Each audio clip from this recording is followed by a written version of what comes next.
I got divorced and moved to another country to start fresh. Soon after, my ex-husband married the woman he'd been seeing. But during their wedding, a guest revealed something that shook her so hard she couldn't finish her vows. Minutes later, she called me, voice shaking, and what she asked me still makes no sense. I'd moved to Barcelona to forget Silas Montgomery existed. 6 months of no contact. 6 months of building a new life in a city where no one knew. I'd spent 9 years becoming invisible in a marriage to a man who'd replaced me so smoothly I hadn't noticed until it was already done. 6 months of finally learning to take up space again. Then on a Saturday afternoon in October, while I was sitting at a cafe in Gracia working on a design project, his name appeared on my phone. My first instinct was to ignore it, block the number, protect the peace I'd fought so hard to build. But something stopped me. Maybe curiosity, maybe the small part of me that still wanted to know if he regretted what he'd done. I answered, Thea. His voice was wrecked, barely recognizable. I need to ask you something. Not hello, not how are you, not I'm sorry for everything. Just straight to whatever crisis had made him break 6 months of silence. Did you know Victoria was married? Did you know and you didn't tell me? I pulled the phone away from my ear, stared at it like it had started speaking another language. What are you talking about? My wedding was today. To Victoria. Except it turns out she's already married. To Robert. My brother Robert. And then he told me everything. But to understand why that phone call felt like the universe finally balancing its books, you need to know how I got here. How a confident art school graduate with paint-stained hands and big dreams became a woman who packed her entire life into 4 suitcases and fled to another continent just to remember who she used to be. I met Silas Montgomery when I was 24. Working at a small graphic design studio in Seattle's Capitol Hill neighborhood. I was fresh out of art school, still believing that talent and passion were enough to build a career, still naive enough to think love meant finding someone who celebrated who you were instead of redesigning you into who they needed. He walked into Victrola Coffee one rainy Tuesday afternoon while I was sketching in my favorite corner booth. I was working on a logo design for a local band, surrounded by colored pencils and coffee cups, completely absorbed in trying to capture the right feeling of Northwest grunge meets modern minimalism. You're really talented, he said, appearing beside my table with the confidence of someone accustomed to his presence being welcomed. He wore a charcoal suit that probably cost more than my monthly rent, carried a leather briefcase that screamed corporate attorney, and had the kind of smile that made you feel like you were the only person in the room worth noticing. I should have heard the condescension in that sentence, the subtle surprise that someone like me, in my paint-splattered jeans and oversized cardigan, could create something worth noticing. But I was 24 and flattered that this polished, successful man saw me at all. We dated for 2 years. Looking back, I can see the pattern was there from the beginning, but I was too young and too in love to recognize it. Silas worked as an associate at Patterson and Hale, one of those corporate law firms where everyone spoke in acronyms I didn't understand and treated 100-hour work weeks as badges of honor. He introduced me to a world of charity galas and firm cocktail parties and restaurants where the menu had no prices and everyone knew which fork to use for which course. I thought he was showing me a bigger life. I didn't realize he was showing me how small mine was in comparison. The proposal came at one of those charity galas, the Emerald City Children's Foundation fundraiser, held at the Four Seasons with 500 guests in designer formal wear. Silas got down on one knee in front of all his colleagues, presenting a ring that must have cost 3 months of my salary, and everyone applauded like they were witnessing something beautiful instead of my last chance to say no to a future I wasn't sure I wanted. But I said yes, because I was 26 and he was 28 and everyone said we were perfect together, even though I could see his colleagues' polite smiles that asked what he was doing with the artsy girl in the off-the-rack dress. The first 3 years of marriage were good, or at least I thought they were. Silas worked long hours, but he came home to me. We had Sunday brunches at neighborhood cafes and movie nights where we'd argue about whether the film was art or entertainment. I kept my design job, kept my studio apartment's lease for the first year even after moving into his Capitol Hill townhouse, kept telling myself I wasn't losing myself just because I was building a life with someone else. But somewhere around year 4 things started shifting. Small changes at first, so gradual I couldn't pinpoint when they began. Silas started mentioning that my clothes were a bit casual for firm dinners, that maybe I should consider elevating my professional image if I wanted to be taken seriously, that my bright colors and vintage finds were charming, but not quite appropriate for the circles we're moving in now. I started buying clothes in blacks and grays and navy blues, professional colors Silas called them. I told myself I was maturing, growing up, becoming the kind of woman who could stand beside a successful attorney without embarrassing him. My art collective meetings, a group of local designers and illustrators who'd been meeting monthly for critiques and support since before I'd met Silas, became a problem around year 5. After I'd missed 3 meetings in a row because of firm events Silas needed me to attend, I tried to explain to him how important that community was to my creative development. He'd used his reasonable attorney voice, the one that made disagreeing feel childish. "I'm not saying you can't go, Thea. I'm just pointing out that spending every third Tuesday with amateur artists isn't really advancing your career. You're a professional designer now. Shouldn't you be networking with people who can actually help you grow?" I stopped going to the meetings, told myself he was right. I needed to be more strategic, more focused, more serious about building a career instead of just playing at being an artist. My best friend Jenna lasted until year 6. She'd been my roommate in art school, the kind of friend who knew me well enough to call out my nonsense and love me anyway. But after she joined us for dinner one night and dominated the conversation with her usual chaotic energy, talking too loud, laughing too much, telling rambling stories about her latest dating disasters, Silas spent the entire drive home explaining how exhausting she was. "I like Jenna," he said in that careful tone that meant he absolutely didn't, "but her constant drama is emotionally draining. You're not 23 anymore. Maybe you need some space from friendships that aren't adding value to your life." I started seeing Jenna less, responding to her texts with increasing delays, making excuses about being too busy or too tired or needing to attend some firm function. She noticed, of course she noticed, but I convinced myself Silas was right, that I was maturing, that real adult friendships weren't supposed to be so messy and demanding. My family gatherings in Portland became optional somewhere around year 7. My parents would invite us for birthdays, holidays, regular Sunday dinners, and Silas always had a reason we couldn't go. An important client meeting he needed to prepare for. A partner's retreat he couldn't miss. A Sunday morning where he desperately needed quiet time to decompress from the week. I started going alone, which meant listening to my mother ask carefully neutral questions about why my husband never came. Watching my sister Maya's eyes fill with concern she didn't voice because she didn't want to make me defensive. Seeing my nephew and niece grow up in family photos where Silas was conspicuously absent. Eventually I stopped going as often. It was easier than explaining. Easier than seeing my own diminishment reflected in their worried faces. By year 8 I'd stopped painting entirely. Not deliberately, I didn't wake up one day and decide to quit, but my watercolors dried up from disuse. My sketchbooks gathered dust. My easel was folded and stored in the basement because Silas needed the spare room for a home office and the easel cluttered the living room. I'd wake up some mornings in our Capitol Hill townhouse, look at my closet full of gray and black clothes, my calendar empty of friend dates and family visits, my art supplies packed away in boxes I never opened, and wonder when I'd stopped being a person and started being just Silas's wife. Then Victoria Ashford entered our lives during year 6, and I didn't recognize her for what she was. The woman who'd been watching me disappear and taking notes on how to replace me. She was introduced at a firm cocktail party as the new CFO of Meridian Development, one of Patterson and Hale's major clients. Everything about her screamed success. Designer suit, perfect hair, the kind of confidence that comes from knowing exactly where you belong in the world. She talked fluently about quarterly projections and market positioning, laughed at inside jokes about SEC regulations,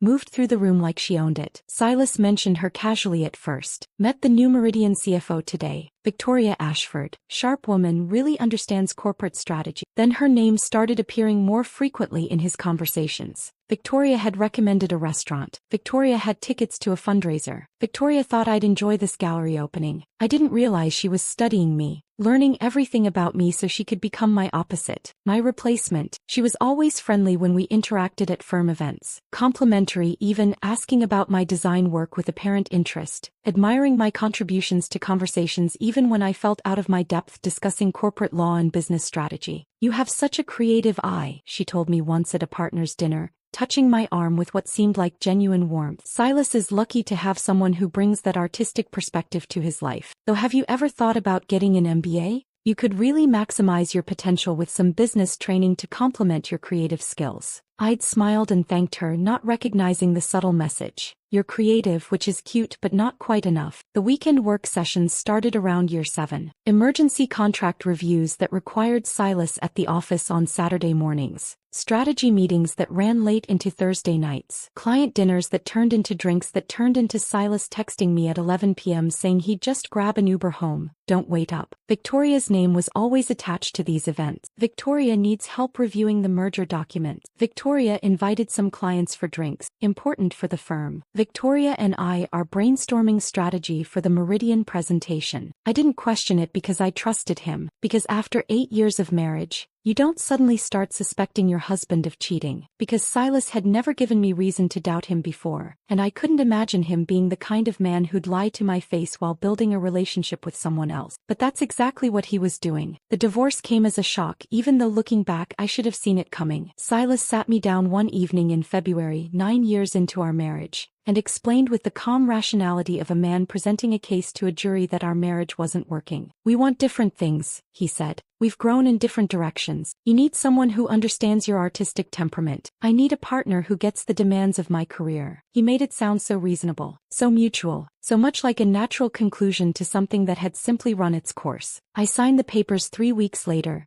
too numb to fight, too convinced by his logic that we'd simply grown apart. I moved out of the townhouse into a temporary sublet, divided our belongings with the efficiency of people who'd stopped loving each other so gradually they couldn't remember when it had happened. Then 3 weeks after I'd moved out, Jenna sent me a screenshot that shattered the entire narrative Silas had constructed. It was from the Seattle Times Society page. A photo from the Emerald City Gala, one of those charity events where Seattle's elite paid $1,000 a plate to feel philanthropic. Silas stood next to Victoria, both holding champagne flutes, his hand resting on her lower back in a gesture of easy intimacy. They were smiling at each other like they shared secrets, like they'd been together for months, maybe years. The caption read, "Power couple Silas Montgomery and Victoria Ashford steal the show at this year's Emerald City Gala." Power couple, not colleagues, not friends. Power couple. I'd stared at that photo for hours, zooming in on details, trying to determine when the picture had been taken. The gala had been 2 weeks after our divorce was finalized, which meant they'd waited exactly 2 weeks before going public, which meant everyone at that event, all of Silas's colleagues, all of Victoria's business contacts, probably half of Seattle's legal and business community, knew they were together, which meant I'd been the last to know my marriage was over. Jenna's text had been simple. "I'm sorry, T. I thought you should know what everyone's been saying." Everyone had been saying, past tense. They'd already known. While I'd been shrinking myself, trying desperately to be the wife Silas needed, everyone else had been watching him build a new relationship right in front of me. That's when I'd booked the flight to Barcelona. 4 days later, I'd boarded a plane with 4 suitcases containing everything I owned that still felt like mine. I'd taken a permanent remote position with an international marketing firm,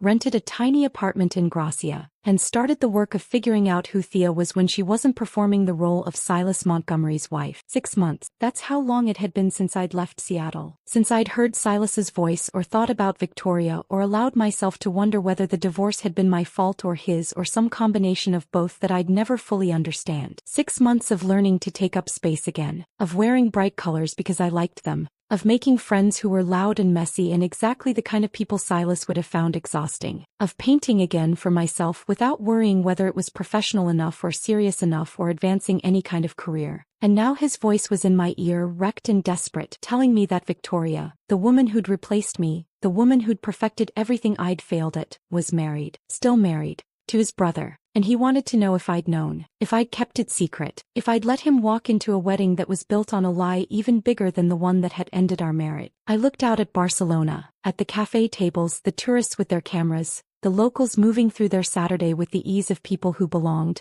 and I realized the universe had just handed me the strangest gift. Revenge I hadn't asked for, justice I hadn't sought, vindication delivered 6,000 miles away, 6 months too late to matter, but perfectly timed to prove that I'd never been the problem at all. "Silas," I said, my voice surprisingly steady, "I've been in Barcelona for 6 months. I don't know anything about Victoria except that you left me for her. Now tell me exactly what happened." Silas's voice was shaking as he started talking, words tumbling over each other in a way that was completely unlike his usual controlled attorney speech. "The wedding was today, this afternoon at the Woodmark Hotel in Kirkland. Everything was perfect, Victoria in this champagne dress, all our colleagues there, both our families. The ceremony went fine. We said our vows, got pronounced husband and wife, moved to the reception, dinner, toasts, everything going exactly as planned." I stayed silent, holding my phone against my ear while tourists walked past my cafe table in Gracia, completely unaware they were witnessing the moment my ex-husband's new life imploded. Then during the cake cutting, this man stood up from one of the back tables. I didn't recognize him at first. He had a beard, looked older, but he walked to the front with this calm confidence like he belonged there. He picked up the microphone and said, Silas's voice cracked. He said his name was Robert Keegan and he was there because his wife forgot to invite him to her wedding. My breath caught. Robert Keegan? The room went completely silent. Victoria went white, not pale, actually white. She grabbed the table for support and her champagne glass fell and shattered. And this man, Robert, he just stood there calmly and said he'd filed for divorce 18 months ago, but Victoria refused to sign the papers. That she told him she'd handle it herself, that she had an attorney, but she never filed anything. That he'd hired a private investigator and discovered his legal wife was planning to marry someone else. I was gripping my phone so hard my hand hurt. Around me, Barcelona continued its Saturday rhythm. Couples sharing tapas, children chasing pigeons, street musicians playing guitar. While Silas described the destruction of everything he'd built after leaving me, he pulled out his phone and showed everyone the marriage certificate. February 14, 2018. Never annulled, never dissolved. He had emails from Victoria from 3 months ago saying she wasn't ready to divorce yet, that she needed time to figure things out. Silas, I said slowly, trying to process what he was telling me. Who is Robert Keegan? The silence stretched so long I thought the call had dropped. Then, Robert Montgomery Keegan. He took both names when they got married. Another pause. Thea, Robert Keegan is my brother. Robert is my brother, and Victoria has been married to him for 7 years. The pieces clicked into place with a clarity that was almost physical. Robert, Silas's older brother who'd moved away 3 years ago after some family falling out. The brother Silas rarely mentioned, whose name had gradually disappeared from conversation until I'd almost forgotten he existed. Your brother Robert who moved to Portland? I asked, though I already knew the answer. Vancouver. He moved to Vancouver to get away from Victoria, from the marriage that was destroying him. And Silas's voice broke completely. I didn't talk to him for 3 years because Victoria convinced me he was toxic, that he was manipulating the family, that keeping distance was healthier for everyone. She engineered the entire falling out, Thea. She systematically isolated him from us so she could move on to me. I sat back in my chair, my untouched coffee growing cold. The woman who'd destroyed my marriage, who'd studied me like a blueprint of inadequacy, who'd stepped into my life before I'd finished packing my belongings. She'd done it all before. To Silas's brother, using the same playbook. What happened after Robert revealed this? I asked. Chaos. Everyone pulling out phones, people whispering, Victoria shaking her head saying no over and over. My mother was staring at Victoria like she'd never seen her before. My father was demanding to know what was happening. And then Robert. Silas paused. He looked directly at me and said, I think you should know that I'm not just Victoria's husband. I'm also your brother, Silas. Or I was, before the family falling out that Victoria engineered to keep us apart. You didn't recognize him? Not at first, the beard, the years apart, but then I really looked and I saw him, my brother, who I'd cut off because Victoria said he was jealous of my success, bitter about his own failures, trying to sabotage our relationship. And he was standing in my wedding reception telling a room full of people that my bride was still married to him. I could picture the scene so clearly it felt like watching a movie. The elegant hotel ballroom, the shocked guests, Victoria's perfect facade cracking in real time. Part of me felt vindicated, but mostly I felt a strange, detached curiosity about how Victoria had thought she could pull this off. What did you do? I asked. I left. Just walked out. Left Victoria standing there in her wedding dress with 200 witnesses watching everything fall apart. I've been sitting in my car in the parking lot for, I don't know, an hour? 2 hours? I called you because I needed to know if I knew, I finished, if I was somehow part of exposing her. Yes, he said quietly. I know that sounds insane, but Victoria kept saying afterward that someone must have told Robert, must have planned this, and I thought maybe you. Silas. I cut him off, keeping my voice level. I've been in Barcelona for 6 months. I blocked you on social media the day I left Seattle. I had no idea you were getting married today. I didn't even know Victoria's last name until 3 minutes ago. I've spent 6 months deliberately not knowing anything about your life. I know that logically, but I'm sitting here trying to understand how everything I thought was real turned out to be a lie, and you're the only person who might understand what that feels like. The irony wasn't lost on me. Silas calling me his first wife, to process the betrayal of his second wife. The woman he'd left me for had destroyed him in the exact same way she'd destroyed his brother, using the same methods of manipulation and isolation, and now he wanted comfort from the person who'd tried to warn him years ago that something about Victoria didn't feel right. Except I hadn't warned him. I'd been too busy shrinking myself trying to be good enough, assuming the problem was me. Did she do this to you too? Silas asked, his voice barely above a whisper. Did Victoria manipulate you, isolate you, make you feel like you were the problem when really she was just clearing the path to me? I thought about the last 2 years of our marriage. Victoria appearing more frequently in our lives. dinners with work people that always included her, weekend events where Silas needed to attend because Victoria needed his help with presentations. How gradually my friends had stopped being invited, my art shows became scheduling conflicts, my family gatherings were too far to drive for just a weekend. I thought about how Silas had started criticizing everything, my career, my clothes, my priorities, how nothing I did was quite right, quite enough, quite what he needed, how I'd spent 2 years becoming smaller and quieter and more apologetic until I'd almost disappeared entirely. And I thought about how quickly he'd moved on after our divorce, how Victoria had been right there, ready to step into the space I'd left, like she'd been waiting backstage for her cue. Yes, I said quietly, she did it to me too. I heard him break. The controlled attorney facade that had survived a public wedding disaster finally shattered. And he was just a man who'd lost everything, his marriage, his brother, his dignity, to someone who'd played them all like chess pieces. I'm sorry, he whispered. I'm so sorry, for everything, for not seeing it, for letting her convince me you were the problem, for not fighting for us when I should have. I looked out at Barcelona, at the Gracia neighborhood I'd come to love, at the cafe where I'd spent countless mornings working on designs, at the life I'd built from the ruins of our marriage. 6 months of learning to take up space again. 6 months of wearing bright colors because I liked them. 6 months of painting for myself, making friends who were loud and messy and exactly the kind of people Silas would have found exhausting. I'm not sorry, I said, and I meant it. If you hadn't left me for her, I'd still be in Seattle trying to be someone I'm not, still thinking I was the one who wasn't enough. Victoria destroyed our marriage, but she also freed me to figure out who I actually am. How are you so calm about this? Because I'm 6,000 miles away. Because I have a life here that neither of you can touch. Because her destroying our marriage was the best thing that ever happened to me, even though it didn't feel like it at the time. Silas was quiet for a long moment. I could hear traffic in the background, probably the parking lot at the Woodmark Hotel where he'd fled from his ruined wedding. What do I do now? You get a lawyer, a good one, not you, and you make sure that wedding is nullified. You call Robert and apologize for 3 years of being a terrible brother. And you figure out who you are without someone like Victoria telling you who to be. Will you? He started again. Can I call you sometimes? Not to get back together, just, you're the only person who understands. I considered this. 6 months ago I would have said yes immediately, desperate for any connection to him,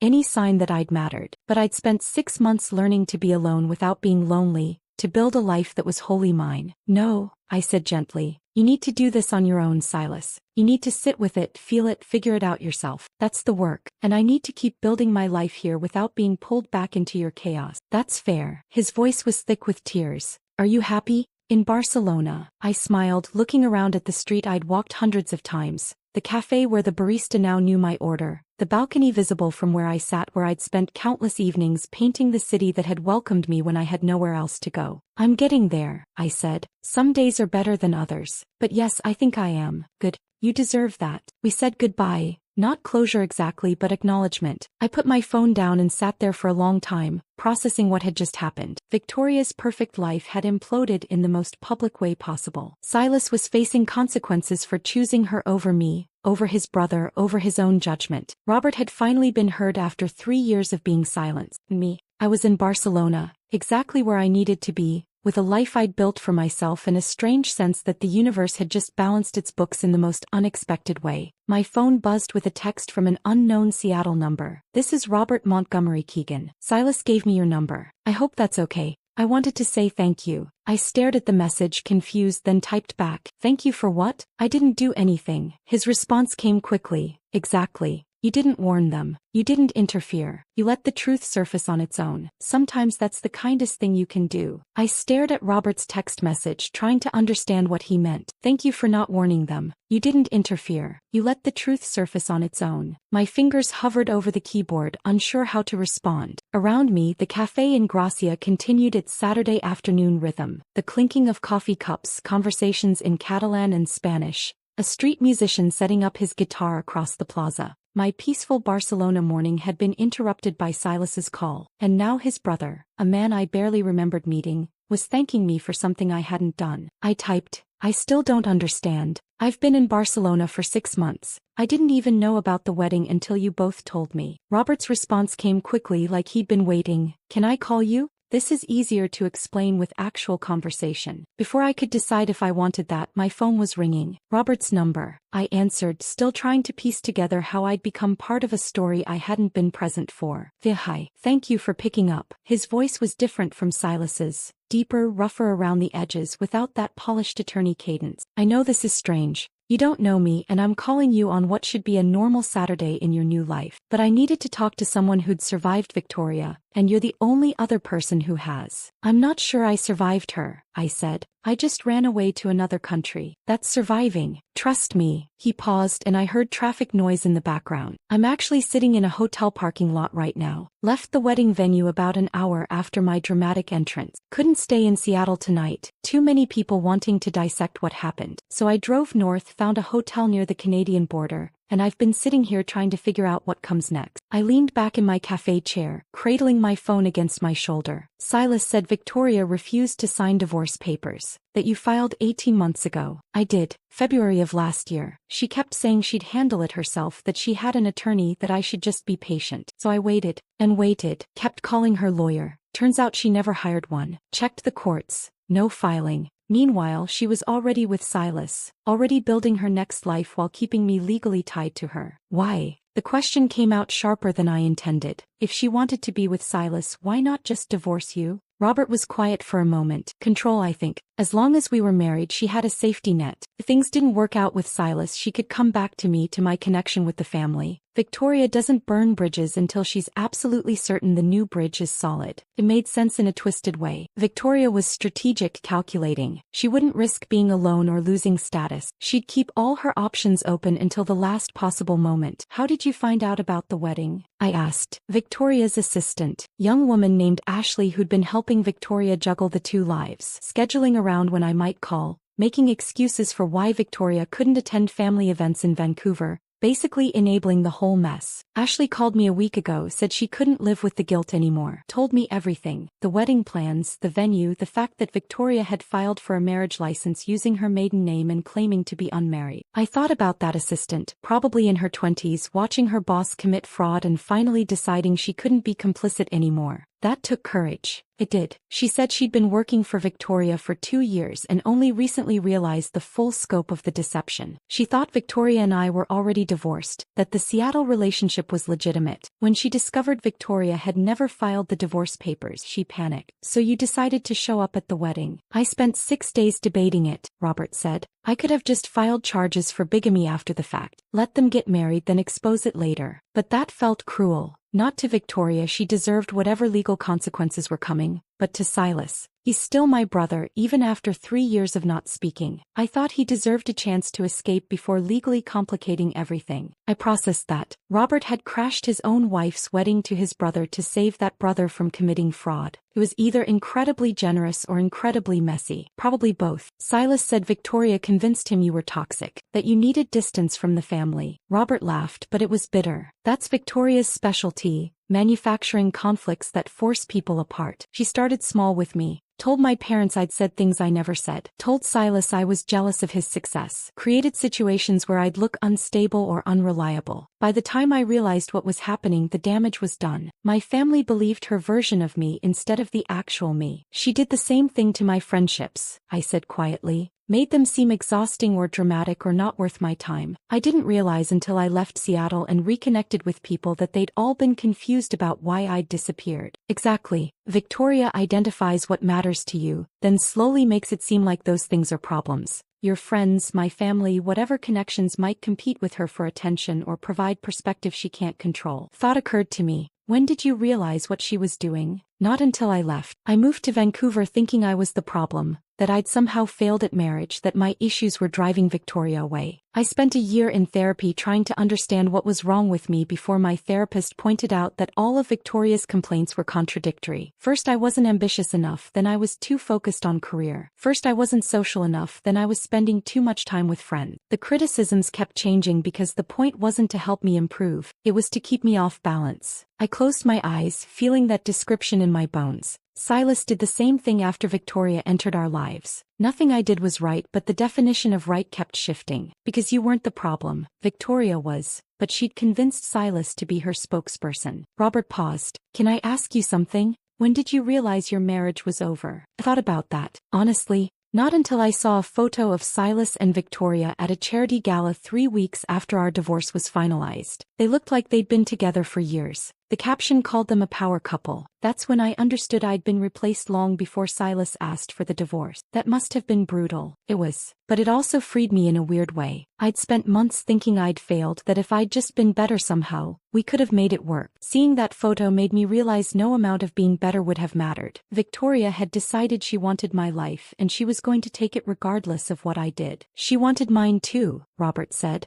Or more accurately, she wanted access to my family, specifically to Silas. I was just the stepping stone. We were both quiet for a moment, two people who'd been used and discarded by the same woman, comparing notes on our mutual destruction. Thea, can I tell you why I texted you? Robert asked. Why I said thank you, please. Because I genuinely don't understand. You were on the guest list for the wedding. Did you know that? I sat up straighter. What? Victoria had you on the original guest list. Your name was typed in then crossed out by hand. I saw it when Ashley sent me the planning documents. Victoria wanted you there. Or at least she wanted the option of you being there. Probably as some kind of power move. Look what I have now. Look what you lost. That kind of thing. My stomach turned. The thought of sitting in that wedding, watching Silas marry the woman who'd systematically dismantled our marriage, while Victoria smiled at me with false sympathy, it was nauseating. But you weren't there, Robert continued. You were in Barcelona, completely removed from their orbit. If you'd been in Seattle, if you'd been watching their social media, if you'd still been entangled in that world, you might have felt obligated to warn Silas when you found out. You might have tried to stop it quietly, privately, in a way that would have let Victoria spin the narrative. I don't understand why that matters. Because Victoria's whole strategy depends on controlling information and managing perceptions. She needs to be the victim, the misunderstood party, the person everyone feels sorry for. If you'd warned Silas privately, Victoria could have claimed you were lying out of jealousy. She could have manufactured some explanation that made her look sympathetic. But because you weren't there, because you'd completely disconnected from their world, the truth came out naturally. Ashley called me. I showed up with evidence. Victoria couldn't spin it or blame you or make herself the victim. I absorbed that. By removing myself completely, by refusing to engage or monitor or stay connected to Silas's new life, I'd accidentally created the space for Victoria's lies to collapse under their own weight. You let karma do the work,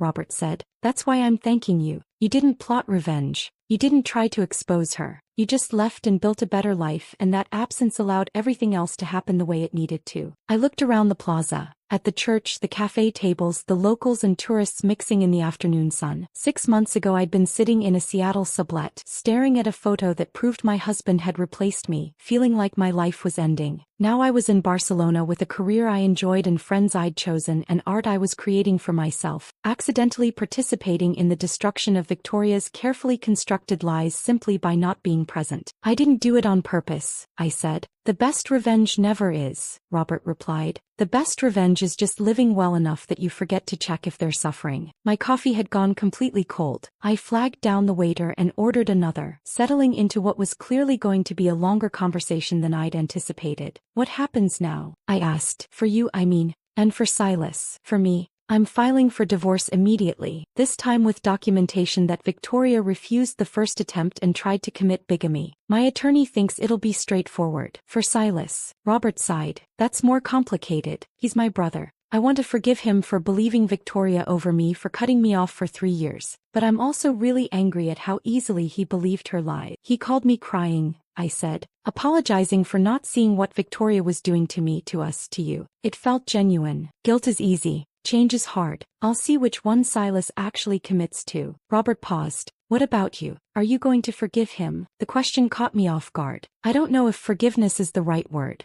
I'm not angry anymore, which I guess is a kind of forgiveness, but I also don't want him back in my life, which feels like the opposite of forgiveness. I think you can forgive someone and still choose not to have them in your life, Robert said. Forgiveness doesn't mean reconciliation. It just means you're not carrying their weight anymore. The waiter brought my fresh coffee. I thanked him in Spanish that was getting better but still imperfect and thought about Robert's words. Was I carrying Silas's weight? I didn't think so. Not anymore. Robert, can I ask you something? Are you glad you crashed the wedding? Now that it's done, do you feel better? He considered this. Honestly, I feel hollow. I thought confronting Victoria publicly would give me closure, would make me feel powerful or vindicated. But mostly I just feel tired. And sad for Silas, even though he made his own choices, and grateful to be done with all of it. That's exactly how I felt when I got on the plane to Barcelona, I said, not triumphant, just exhausted and ready to be finished with that chapter. Then you're further along than I am. I'm still in the airport, so to speak, waiting for my flight to whatever comes next. We talked for another 20 minutes, about Vancouver and Barcelona, about starting over, about what it meant to survive someone who'd tried to erase you. By the time we hung up, my second coffee was cold too, and the afternoon sun was starting to slant differently across the plaza. I had a text from Elena. Dinner tonight? I want to hear about your day. I smiled and typed back, you won't believe the day I've had. Elena arrived at my apartment that evening carrying a bottle of wine and the kind of determined expression that meant she wasn't leaving until I told her everything. Your text said I wouldn't believe the day you had, she said, settling onto my small couch while I found wine glasses in the kitchen. So start talking. What happened? I poured the wine and told her. About Silas's call. About Victoria being married to his brother. About Robert's texts and our conversation. About the viral video I'd watched on my balcony that morning showing the moment everything fell apart at a wedding I hadn't been invited to but had apparently been considered for. Elena listened without interrupting, her architect's mind processing the structure of what I was describing. When I finished, she took a long sip of wine and said, so the woman who destroyed your marriage just had her own marriage destroyed in front of everyone she knows. Yes. And you had nothing to do with it. Nothing. I didn't even know it was happening. Elena smiled. That's perfect. That's absolutely perfect. Is it? I set my wine glass down. Because I feel weird about it. Part of me is glad Victoria got exposed, but part of me feels like I should feel more satisfied than I do. What do you feel instead? I thought about that. Distant. Like I'm watching a TV show about people I used to know but don't really care about anymore. That's exactly what you should feel, Elena said firmly. You're not invested in their drama because you built a life that doesn't include them. That's not numbness, that's healing. My phone buzzed on the coffee table. Another message, this time from a number I didn't recognize but with a Seattle area code. I ignored it but Elena noticed. How many messages have you gotten today? I stopped counting around 40. From people in Seattle? Most of them.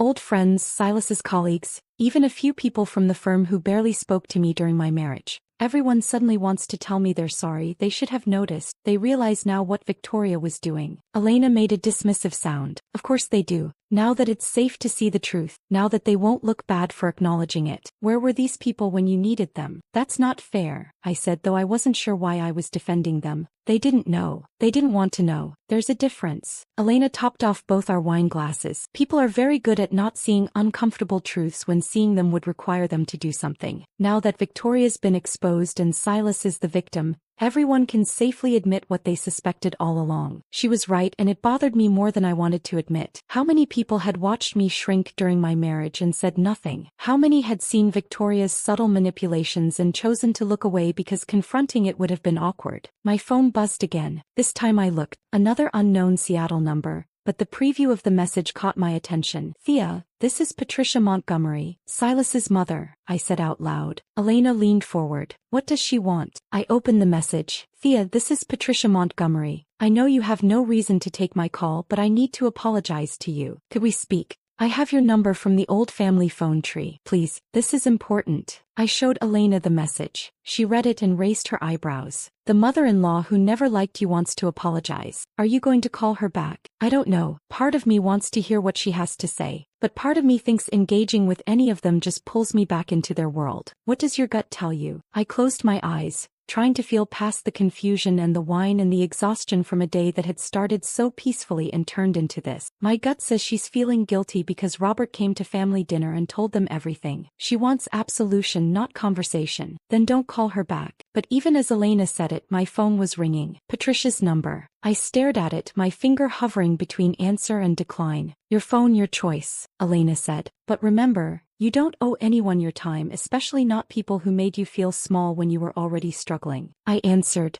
I still don't know why. Maybe curiosity. Maybe the small hope that hearing Patricia's apology would give me some kind of closure I didn't know I needed. Thea. Patricia's voice sounded different than I remembered. Smaller, lacking the confident authority she'd always carried. Thank you for answering. I wasn't sure you would. I almost didn't, I said honestly. I wouldn't have blamed you. She paused and I heard her take a shaky breath. Robert came to dinner yesterday. Sunday dinner at our house in Phoenix. First time in 3 years we've all been together. He told us everything. I waited, saying nothing. He told us how Victoria manipulated the family situation. How she created conflicts that made him look unstable so we'd support her when she pushed for distance between him and Silas. How she systematically isolated him while positioning herself as the daughter-in-law we'd always wanted. Patricia's voice cracked, and we believed her. We believed every word because she told us what we wanted to hear. That Robert was struggling, that distance was healthy, that she was trying to help him while protecting Silas. Why are you telling me this? I asked. Because after Robert explained the pattern with him, I started seeing the same pattern with you. How Victoria would express concern about your marriage at family dinners. How she'd say things like, Thea seems overwhelmed, or, I worry Silas doesn't have the support he needs at home. How she'd compliment you in ways that somehow made you sound inadequate. Patricia was crying now, her words coming between gasps. I said terrible things about you, Thea. I told Silas you were holding him back from partnership. I made that comment at your anniversary dinner about how successful couples operate as a team while looking right at you. I believed Victoria when she painted you as the problem because it confirmed what I'd already thought, that Silas had married wrong. Elena was watching me carefully, reading my expressions. I kept my face neutral, not wanting to show how much Patricia's words were affecting me. I'm sorry, Patricia said. I'm so sorry for how I treated you, for believing Victoria's lies, for not seeing that she was poisoning my view of you so she could take your place. You deserved better from me, from all of us. I looked out my apartment window at Barcelona settling into evening, lights coming on in other apartments, people heading home from work, the city transitioning from day to night with the easy rhythm I'd come to love. This life was mine. This peace was mine. And Patricia's apology, however genuine it might be,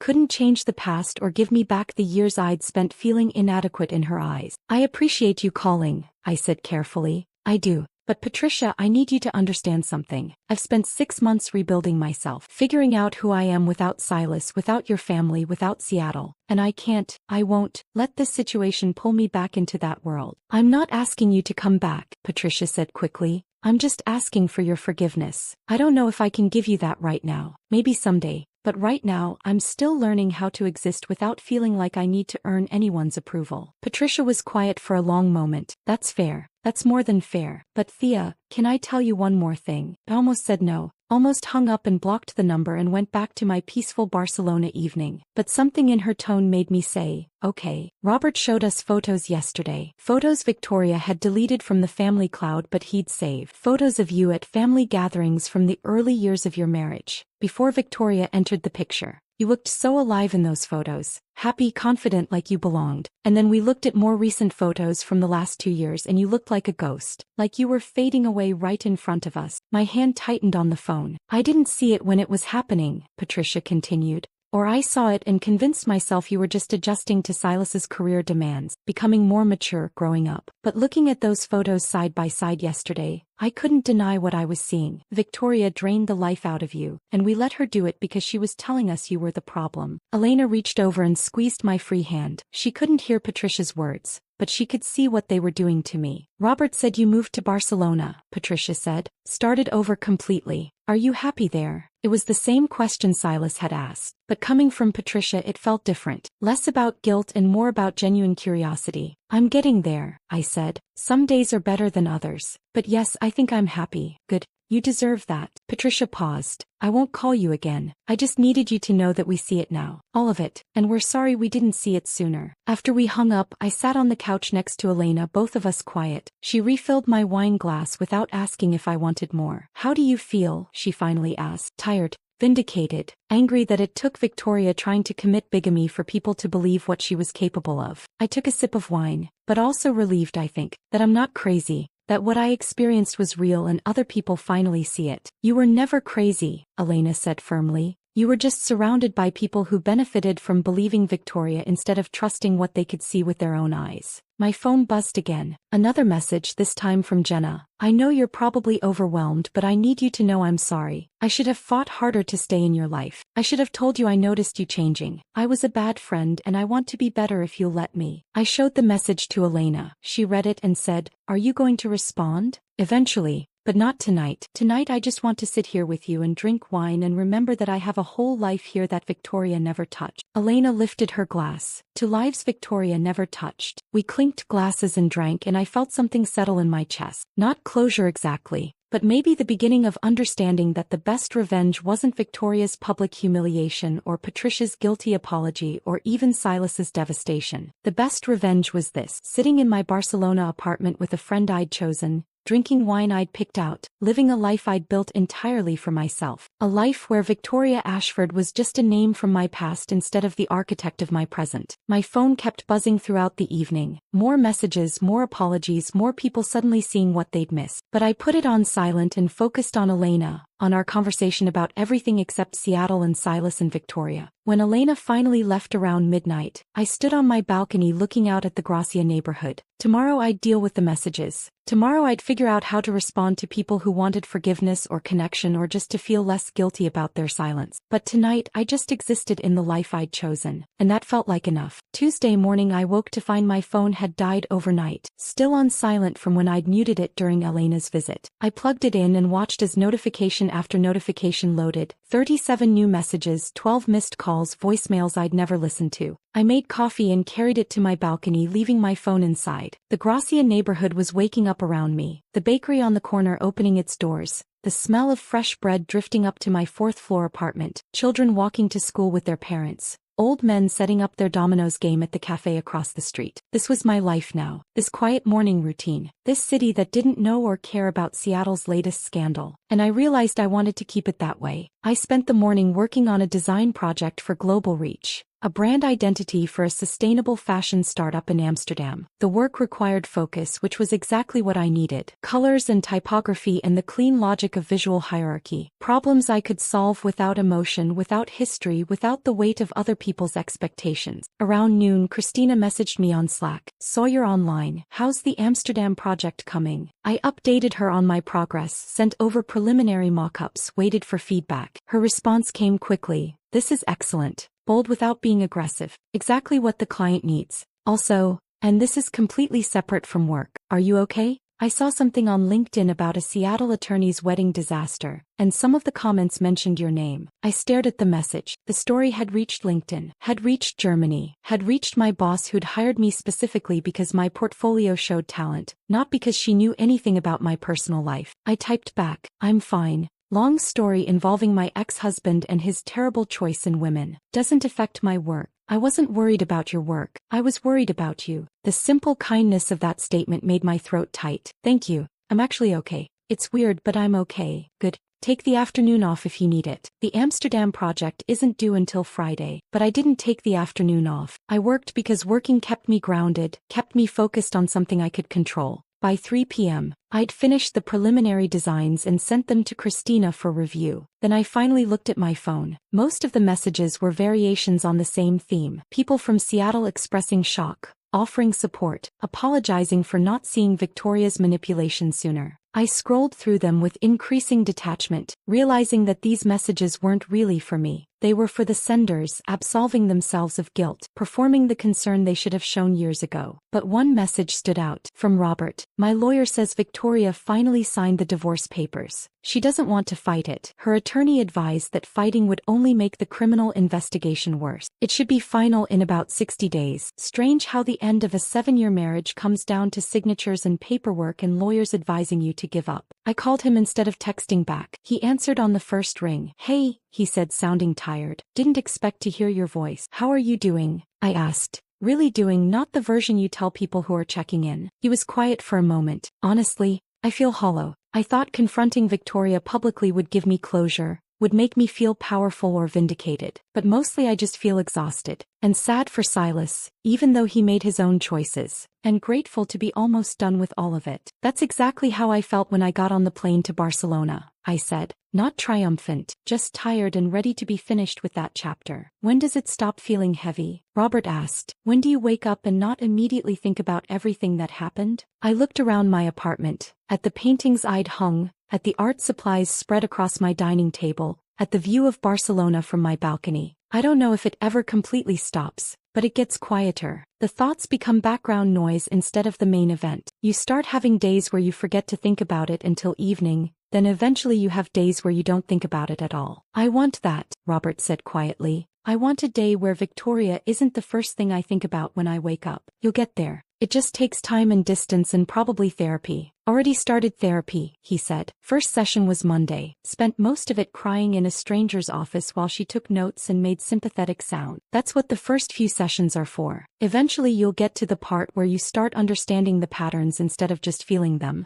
Did therapy help you? I thought about the therapist I'd seen in Seattle for 3 months before leaving. It helped me understand that leaving wasn't giving up, that sometimes the healthiest thing you can do is walk away from people who make you feel like you're not enough. Silas called me yesterday, Robert said, changing the subject. First time we've actually talked since the wedding. He apologized for 3 years of silence, said he'd been wrong to believe Victoria over me, wrong to cut me off without hearing my side. How did that feel? Complicated. Part of me wanted to tell him I forgave him immediately, that we could just move on. But another part was angry that it took Victoria trying to commit bigamy for him to believe me. Like my word wasn't enough, but her very public failure was. I understood that completely. What did you say? I told him I needed time, that I was glad he finally saw the truth, but that rebuilding our relationship would take more than one apology. He seemed to understand, or at least he said he did. We talked for another half hour about therapy and healing and what it meant to forgive people who'd hurt you through willful blindness. When we hung up, I felt less alone in the strange space of processing revenge I hadn't asked for. That evening I met Elena at a small gallery in Poblano. She'd been insisting for weeks that I should show my Barcelona doorway painting somewhere, and she'd finally arranged a meeting with the gallery owner, a woman in her 50s named Carla who specialized in work by local and expat artists. These are beautiful, Carla said, flipping through photos of my watercolors on my phone. Very detailed, very emotional. You see the city the way people who live here see it, not like a tourist. That's what I was trying to capture, I said. The everyday beauty, the doors people walk through without noticing. Would you be interested in a group show? Carla asked. I'm curating something for January. Small works, local artists, theme of transitions and doorways. Metaphorical and literal. Your paintings would fit perfectly. I looked at Elena, who was smiling like she'd known this would happen. I'd love that, I said. After we left the gallery, Elena and I walked along the beach in Barceloneta, the Mediterranean dark and calm beside us. You're doing it, Elena said. Building the life you wanted. I'm trying. No, you are. You have work you enjoy. You have art you're creating. You're showing in a gallery. You have friends here. This is the life you were supposed to have before Victoria convinced you to be smaller. I stopped walking, looking out at the water. Can I tell you something? Something I haven't told anyone else. Always. I don't feel satisfied about Victoria's wedding disaster. I know I should. I know everyone expects me to be glad she got exposed. But mostly I just feel distant from it, like it happened to characters in a story I read instead of real people I knew. That's because they're not real people to you anymore, Elena said gently. They're part of your past and you've moved so far forward that their drama can't touch you. That's not numbness, that's healing. Then why do people keep asking if I'm going back to Silas? Why does everyone assume that now that he knows the truth, I'll want him back? Elena turned to face me fully. Because people are obsessed with reconciliation stories. They want the satisfying ending where the wronged wife gets vindication and the apologetic husband, and everyone lives happily ever after. But that's not what healing actually looks like. Healing looks like you standing on a Barcelona beach, more concerned about your gallery show than your ex-husband's drama. I smiled despite myself. When did you get so wise? 2 years of therapy after my divorce. Very expensive wisdom. She linked her arm through mine and we started walking again. The question everyone should be asking isn't whether you'll go back to Silas. It's whether you're happy with the life you've built without him. And am I? You tell me. I thought about my apartment, my work, my upcoming gallery show, the friendships I'd built with Elena and her circle. I thought about Saturday mornings at the market and coffee at my favorite cafe and the way Barcelona had become home without me noticing the exact moment it happened. Yes, I said,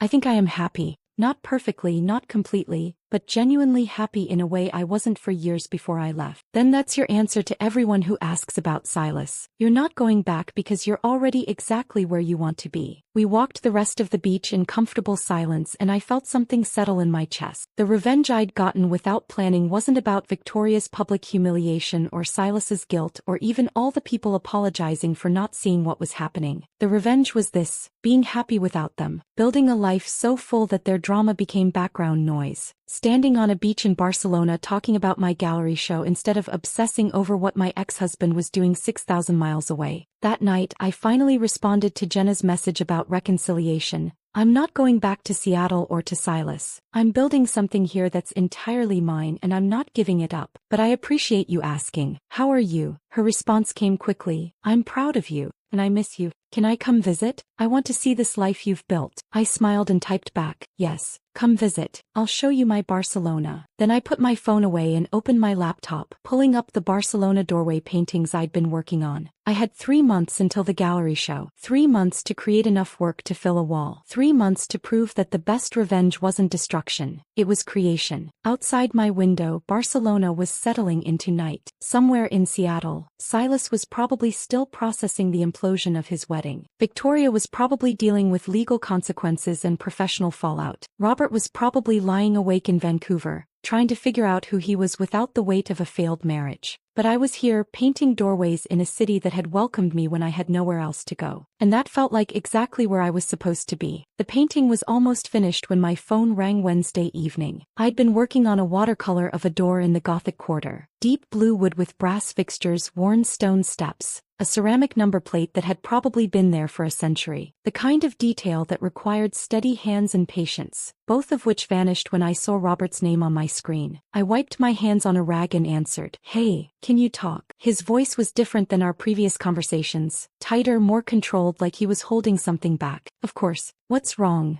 Nothing's wrong exactly. Things are just moving faster than I expected. He paused and I heard papers rustling. My attorney filed the new divorce papers today. This time we included everything. Documentation that Victoria refused to sign the previous filing, evidence of her continued representation as a single woman despite our legal marriage, proof she attempted bigamy with the marriage license application. I set down my paintbrush, giving him my full attention. How long until it's final? 60 days if Victoria doesn't contest it. My attorney thinks she won't. Her lawyer advised her that fighting would only make things worse. But that's not why I called. He took a breath. The prosecutor's office is reviewing the case for criminal charges. Criminal charges against Victoria? Bigamy is a felony in Washington. She signed a marriage license application claiming to be unmarried while still legally married to me. That's fraud against the state, perjury on an official document. And because she used her maiden name Ashford professionally while her legal name was Keegan, there are questions about whether she committed fraud on business contracts too. I tried to process what this meant. Victoria hadn't just destroyed her personal life, she'd potentially committed multiple crimes that could follow her for years. Meridian is reviewing every document she signed as CFO, Robert continued. Every loan application, every corporate filing,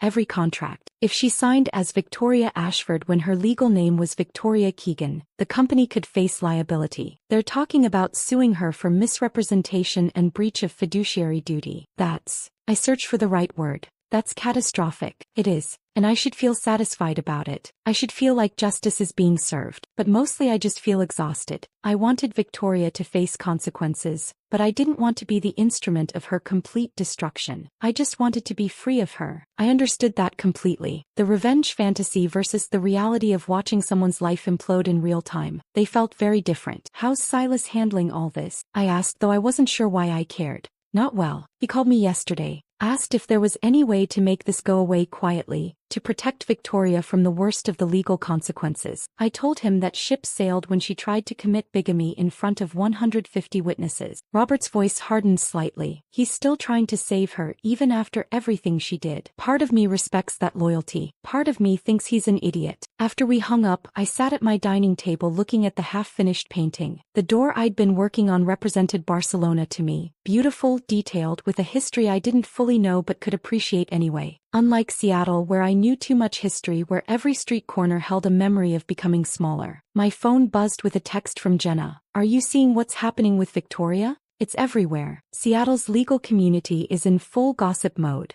I hadn't been checking, hadn't opened Twitter or Instagram in days, hadn't searched Victoria's name to see what new information had emerged. The distance I'd felt earlier in the week had solidified into genuine disinterest. But curiosity made me open Twitter. The hashtag Seattle wedding scandal was still trending locally. New information had emerged throughout the week, each revelation worse than the last. A leaked resignation letter from Meridian Development, carefully worded but clearly negotiated through lawyers. Victoria, pursuing other opportunities, and focusing on personal matters, corporate speak for leave before we fire you and make it worse. Her LinkedIn profile had vanished completely. The Instagram account that had been her carefully curated showcase of success, gone. Not private, deleted. The digital erasure of a life she'd spent years constructing. Someone had posted screenshots of legal filings. Meridian's lawsuit against Victoria for misrepresentation. The Bar Association opening an investigation into Silas's conflict of interest, dating a client's CFO while his firm represented that client. Victoria's landlord filing eviction proceedings. The comments were vicious in their schadenfreude. People who'd worked with Victoria came forward with stories I recognized too well. Colleagues she'd undermined, projects she'd sabotaged,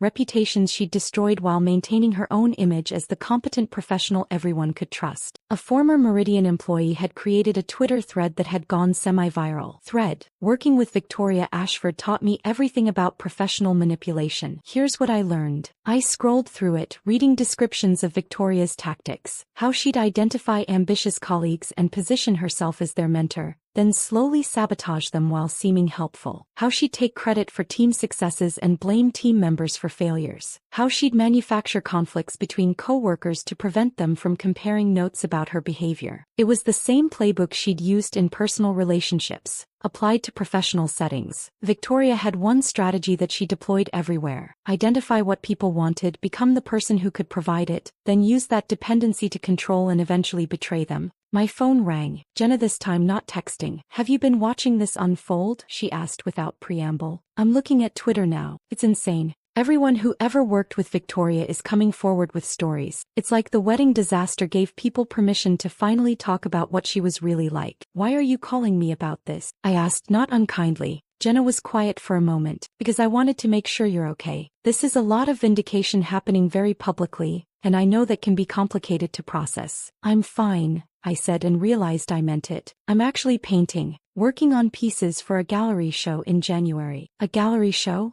Jenna's voice shifted from concern to genuine excitement. Thea, that's amazing. Why didn't you tell me? Because it just happened last week, and because I've been deliberately not thinking about Seattle and Victoria and all of this. But aren't you glad? Jenna pressed. Aren't you satisfied that everyone finally sees what she did? I looked at my painting. The blue door, the worn stone, the Barcelona street that had nothing to do with Seattle or my past. I'm glad the truth came out. I'm glad Robert is getting free. I'm glad Silas finally understands what happened. But satisfied? I don't know. Mostly I just feel distant from all of it. How can you feel distant? This is about you. About what she did to you. It was about me. Past tense. Now it's about Victoria facing consequences for her own choices. And I'm just a footnote in someone else's story. Jenna didn't understand. I could hear the confusion in her silence. She wanted me to be triumphant, vindicated, glowing with satisfaction that my enemy had fallen. But I'd moved past needing that satisfaction. I should go, I said gently. I'm in the middle of painting and the light is perfect right now. After we hung up, I turned my phone completely off, put it in a drawer in my bedroom where I wouldn't be tempted to check it. Then I went back to my painting and lost myself in the details of a door I'd walked past dozens of times without really seeing. Elena came by around 9 that evening with takeout from a Moroccan place nearby. She took one look at my painting progress and smiled. You're in the zone, she said, unpacking tagine and couscous on my dining table. Good.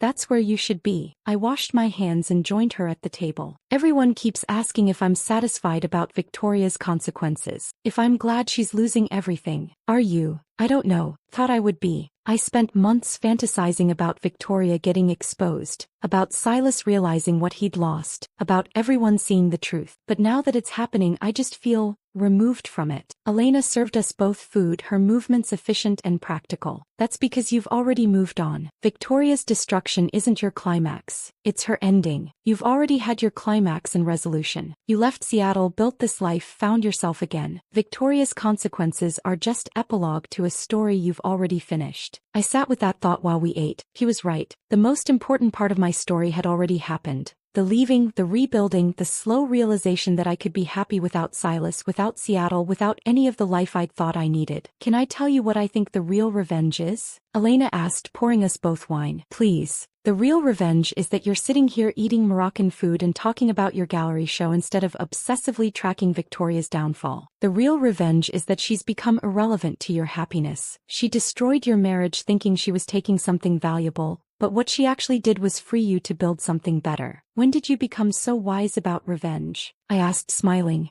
After my divorce, I spent a year trying to make Carlos jealous, dating men I didn't like, posting photos of my fabulous life, making sure mutual friends told him how well I was doing. Then one day I realized I was still letting him control my choices. I was still performing for his attention even though we were divorced. Real freedom came when I stopped caring whether he noticed. I raised my glass to not caring whether they noticed. We clinked glasses and drank, and I felt something final settle in my chest. Victoria's life was imploding in Seattle. Silas was struggling with guilt and professional consequences. Robert was nearly free. And I was in Barcelona, eating Moroccan food with a friend, working on paintings for a gallery show, living a life that had nothing to do with any of them. That night, after Elena left, I stood on my balcony looking out at the Gracia neighborhood. Lights in windows, people moving through their evenings, the city existing without drama or scandal or revenge. Just life happening at its own pace. My phone was still off, buried in a drawer. Tomorrow I might turn it on and deal with whatever messages had accumulated. Or maybe I wouldn't. Maybe I'd spend the day painting instead, finishing the blue door piece and starting the next one. The choice was mine. That was the real power. Not Victoria's destruction, but my complete freedom to ignore it. To care or not care on my own terms, according to my own timeline,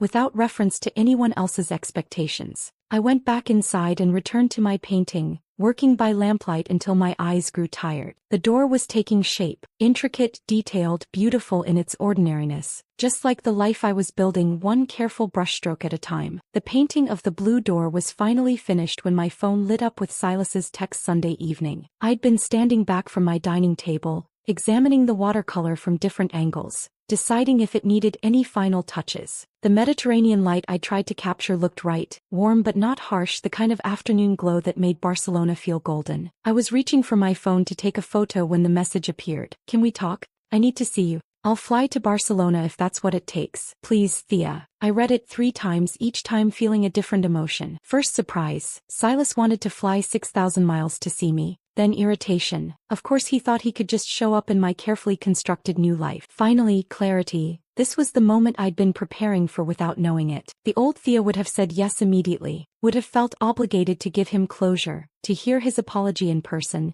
to offer comfort because that's what 9 years of marriage had trained me to do. But 6 months in Barcelona had taught me something crucial. I didn't owe anyone access to my peace. I didn't text back. I called him instead, wanting him to hear my voice so there would be no ambiguity. Thea. He answered so quickly I knew he'd been waiting, staring at his phone, hoping. Thank you for calling. I know I don't deserve. Silas, I don't want you to come to Barcelona. Silence. Then, please. I just need a chance to explain in person, to show you that I understand now, that I see what Victoria did, what I let her do. 5 minutes. Just give me 5 minutes face to face. I walked to my balcony while he talked, looking out at the street I'd come to know so well. The cafe where I had coffee most mornings, the bakery that made the perfect croissants, the flower seller who always smiled when I walked past. This was my life, built from nothing, claimed from the ruins of our marriage. You've already explained, I said. You called me 2 Saturdays ago. You apologized. I accepted that apology. There's nothing more that needs to be said in person. But there is. His voice took on that persuasive attorney quality I knew too well. I miss you.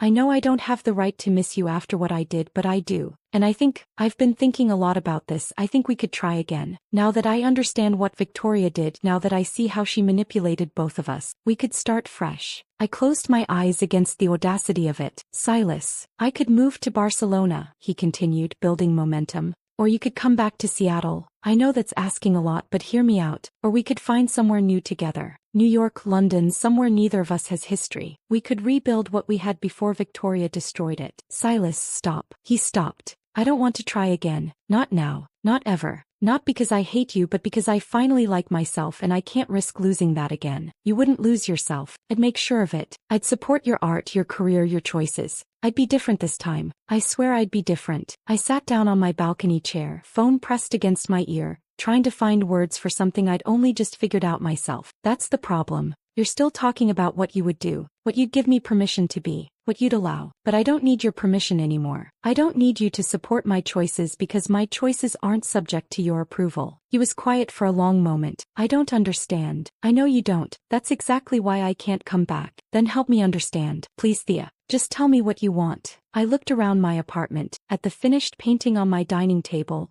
at the art supplies I'd used every day this week, at the invitation from Carla's gallery tacked to my wall. I want to stay in Barcelona. I want to keep working for global reach on projects I find meaningful instead of impressive. I want to have coffee with Elena and practice my terrible Spanish. I want to show my paintings at a gallery in January. I want to date eventually, maybe when I'm ready, but casually without thinking about marriage or building a shared life. I want to exist without performing existence. Those are small things, Silas said, and I could hear genuine confusion in his voice. Barcelona, coffee with friends, a small gallery show. Those are nice, but they're not a life. They're not a partnership. They're not what we had. And there was the fundamental disconnect I'd been trying to articulate. You're right, I said. They're not what we had. What we had was me slowly disappearing while you barely noticed because you were too busy deciding I wasn't enough. These small things, they're everything to me. They're the life I couldn't have when I was with you. I never stopped you from having coffee with friends or making art. You didn't have to explicitly forbid it. Your disappointment was enough. Every time I mentioned my art collective, you'd get that look,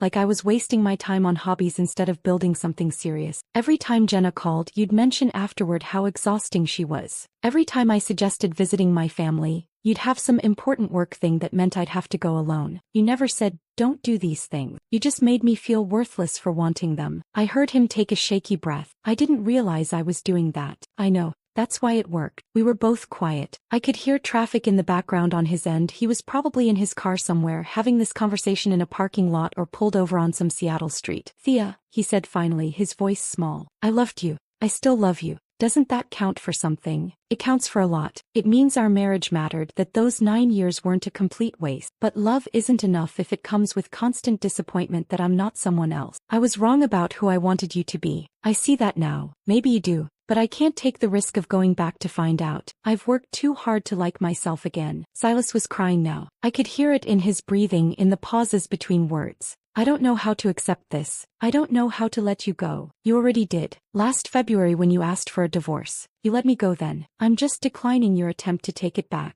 That's not fair. Maybe not, but it's honest. We talked for another 20 minutes, going in circles. Silas making arguments about second chances and learning from mistakes. Me gently but firmly holding my boundary. Finally, I could hear the exhaustion in both our voices. I should go, I said. I have work tomorrow and it's getting late here. Can I call you again? He asked. Not about reconciling.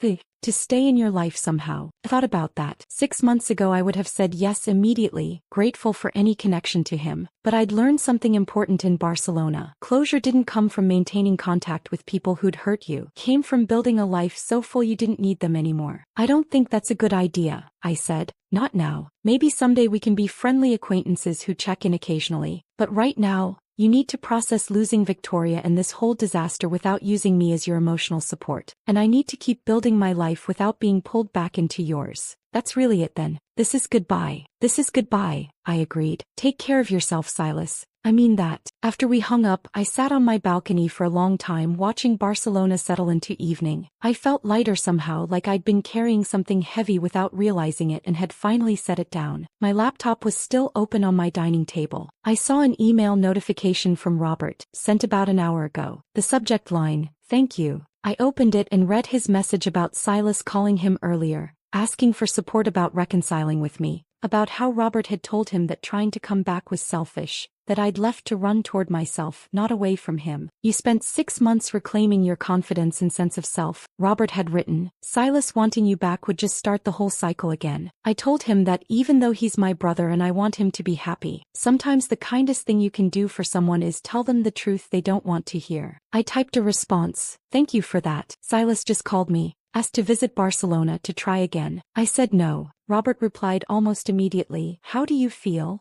I thought about that question. Really thought about it. Relieved, I type, and guilty about feeling relieved, and then annoyed at myself for feeling guilty. That's normal. He spent 9 years putting his feelings first. Give yourself permission to feel relieved without guilt. Then he added, my divorce will be final in about 60 days. I'm thinking about taking a trip after. Maybe Barcelona. Would that be weird? I smiled at my phone. Not weird. Let me know when. Elena and I can show you around. The next morning I had my monthly video call with Christina. We reviewed current projects. The Amsterdam startup had loved my designs, wanted to move forward with full implementation. A new client in Copenhagen needed branding work. Everything was progressing smoothly. Then at the end of the call, Christina said something unexpected. The leadership leadership team has been very impressed with your work these past 6 months. We'd like to offer you a permanent position instead of the contract arrangement. Better benefits, a small team to lead more interesting projects. You'd be our Mediterranean Region Creative Director. Mediterranean Region Creative Director. A title that would have seemed insignificant to Silas. Not impressive enough, not prestigious enough. But to me it was perfect. I accept, I said. I want to stay. After the call ended, I sat at my dining table looking at the finished blue door painting. 6 months ago I'd arrived in Barcelona with 4 suitcases and a broken sense of self. Now I had a permanent job I loved, a gallery show in January, friends I'd chosen,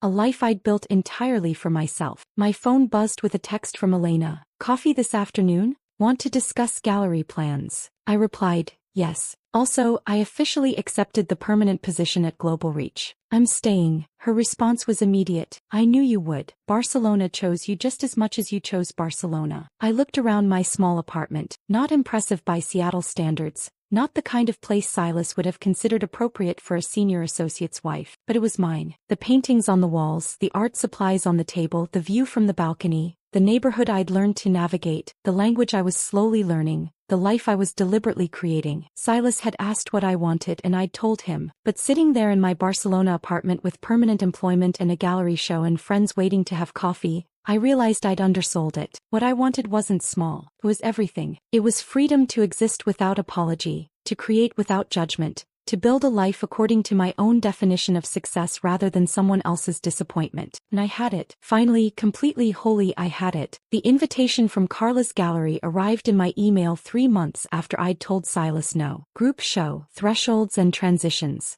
Opening reception, April 15th, 7 p.m. Featured artists. My name was on the list. 12 watercolors of Barcelona doorways would hang on a gallery wall in Poblenou for anyone who wanted to see them. I stared at the invitation for a long time, then forwarded it to my sister Maya with a simple message. My first real art show. Wish you could be here. Her response came an hour later, middle of the night in Portland. We're coming. All of us. Kids, Marcus, the whole family. You're not doing this alone. I cried reading that text. Not sad tears, the opposite. The kind of crying that comes from realizing you're not invisible anymore, that people see you and choose to show up. April arrived with that particular Barcelona light I'd learned to recognize. Golden without being harsh, warm without being brutal. The kind of light that made everything look softer, more forgiving. I spent the week before the opening finishing my last 2 paintings, framing all 12 pieces with Elena's help, trying not to think too much about people actually looking at my work and having opinions about it. They're going to love them, Elena said as we carried the frames to her car Friday afternoon. They're good, Thea. Really good. You see the city the way people who belong here see it. What if no one comes except you and your friends? Then you'll have a small, intimate show with people who care about you. That's not failure, that's community. The gallery opening was Saturday evening. Maya and her family had arrived that morning, jet-lagged but determined. My niece Emma was 9 now, old enough to have opinions about art. My nephew Lucas was 6 and mostly interested in whether Barcelona had good playgrounds. I met them for lunch at a cafe in Elborn, watching Maya look around with the expression of someone trying to understand how her sister had ended up here in this life so far from everything familiar. It's beautiful, she said finally. Not just the city, you look different, lighter. I feel different. Mom wanted me to tell you she's sorry she couldn't come. Dad's surgery is next week and she didn't want to leave him. I know. She sent me a video message. It made me cry. Maya reached across the table and squeezed my hand. I'm proud of you. For leaving, for starting over, for doing this. She gestured vaguely at Barcelona around us. For choosing yourself. That evening, standing outside Carla's gallery in Poblenou,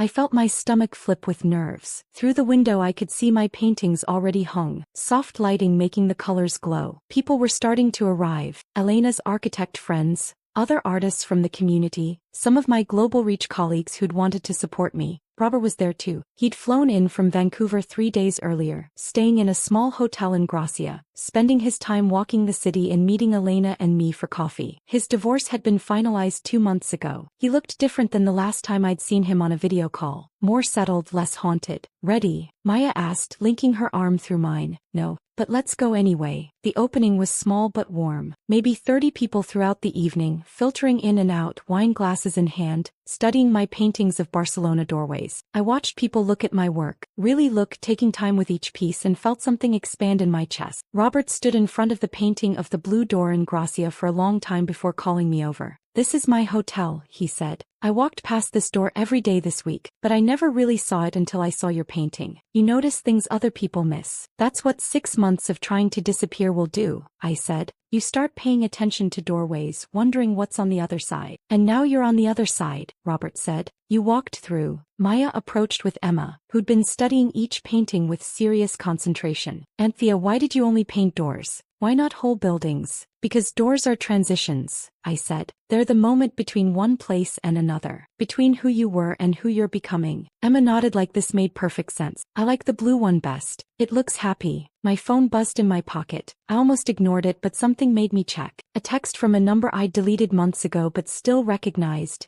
"Jenna told me about your gallery show. Congratulations. I mean that sincerely. I hope you're happy, Thea. You deserve to be." Silas, texting me for the first time since our phone call 3 months ago. I stepped outside the gallery into the cool April evening and typed back, "Thank you. I hope you're finding your way too." His response came quickly. "I'm trying. Started therapy finally. Reconnected with Robert. We had dinner last week, first time in years we actually talked. Realized how much Victoria had poisoned even before she got between us. Anyway, I won't bother you again. Just wanted you to know I'm genuinely glad you're doing well." I showed the exchange to Robert when I went back inside. He read it and smiled slightly. "He's getting there. Still has work to do, but he's trying." "Are you okay?" I asked. "With him texting me?" "I'm fine. Silas is my brother. I want him to heal even if he was complicit in his own manipulation. People are complicated. They can be both victim and participant simultaneously." After the opening officially ended, our group walked to a nearby restaurant for dinner. We crowded around a long outdoor table. Elena and her friends, Robert, Maya and her family, my Global Reach colleagues, the gallery owner Carla who'd taken a chance on an unknown artist. The conversation flowed in multiple languages, everyone talking and laughing, wine being poured and shared. Elena stood up halfway through dinner, wine glass raised. "I want to make a toast," she announced, "to Thea, whose paintings we celebrated tonight, but more importantly, to all of us who have survived people who tried to make us smaller, who convinced us we were the problem when really they were just threatened by who we might become." She looked at me, then at Robert, then at one of her architect friends who'd divorced last year. "The best revenge is not destruction, is not watching them suffer. The best revenge is building something so beautiful that you forget they exist. To beautiful lives built from broken pieces." "Salute," everyone chorused, glasses clinking. I looked around the table at these people who'd chosen to be here, who'd shown up for my small gallery opening in a neighborhood most tourists never saw, who'd made room in their lives for me when I'd arrived in Barcelona with nothing but 4 suitcases and a determination to figure out who I was. Maya leaned over and whispered, "You did it. You really did it." "Did what?" "Built a whole life. A real one. Better than what you had before." I thought about that. My tiny apartment in Gracia that I could barely afford but loved fiercely. My permanent position at Global Reach leading a small team on Mediterranean projects. My paintings hanging in a gallery. My friendships with Elena and her circle. My terrible but improving Spanish. My Saturday morning routine at the market. My favorite cafe where the barista knew my order. "Yeah," I said. "I think I did." The next morning I woke early before Maya and her family, and walked to my usual cafe in Placa de la Vila, the same cafe where I'd been sitting when Silas's call had shattered my peace 6 months ago, when the wedding disaster had pulled me briefly back into Seattle's drama. I ordered café con leche and sat at my usual outdoor table with my sketchbook. My phone buzzed with messages. Maya asking if I wanted to meet for breakfast, Elena checking about lunch plans, Robert requesting coffee before his afternoon flight back to Vancouver, Christina forwarding a new project from a sustainable architecture firm in Lisbon. Each message represented a thread of the life I'd woven here, work I'd chosen, friends I'd made, family who showed up, a community I'd built from nothing in a city that had welcomed me when I had nowhere else to go. I thought about Victoria, whose career had imploded and whose name had become a cautionary tale in Seattle's business community. About Silas, who was slowly rebuilding himself through therapy and reconnection with his brother. About Robert, who'd survived Victoria's manipulation and come through still capable of kindness and hope. And I realized something fundamental about revenge. Real revenge, the kind that actually mattered, wasn't about their suffering. It wasn't about Victoria losing her career or Silas experiencing public humiliation, or even about everyone finally seeing what Victoria had been capable of. Revenge was this: sitting in a Barcelona plaza on a Sunday morning,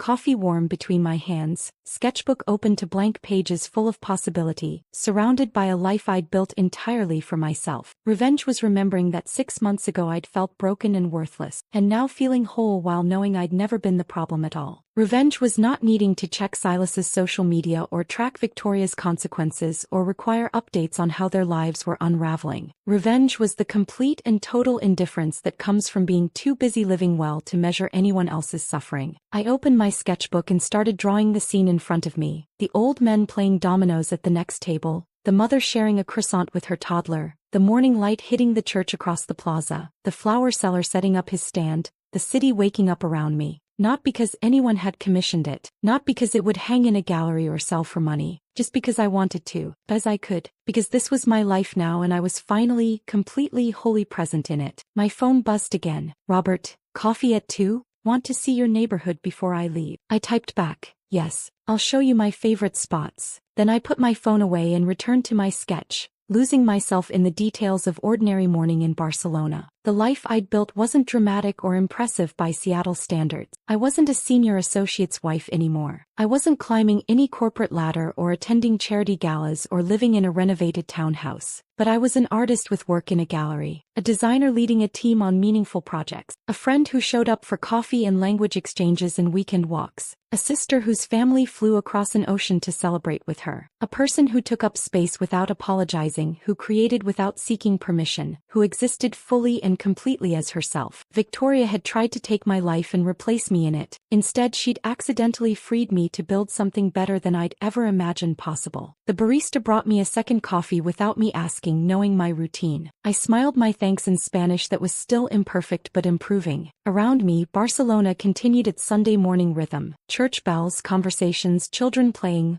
life happening at its own unhurried pace. I was part of that rhythm now. Not a visitor, not someone passing through, but someone who belonged. Someone who'd walked through her own doorway and found home on the other side. That was the real revenge. Not destruction but creation. Not watching them fall but building something so beautiful I forgot to check if they were watching. I picked up my pencil and continued sketching, capturing the morning light and the quiet joy of a life that was finally, completely, entirely mine. If this story of quiet revenge and finding yourself again had you hooked, hit that like button right now. My favorite part was when Robert crashed the wedding and exposed Victoria's lies in front of everyone. What was your favorite moment? Drop it in the comments below. Want more incredible stories of justice, healing, and starting over? Subscribe and hit that notification bell so you never miss an upload.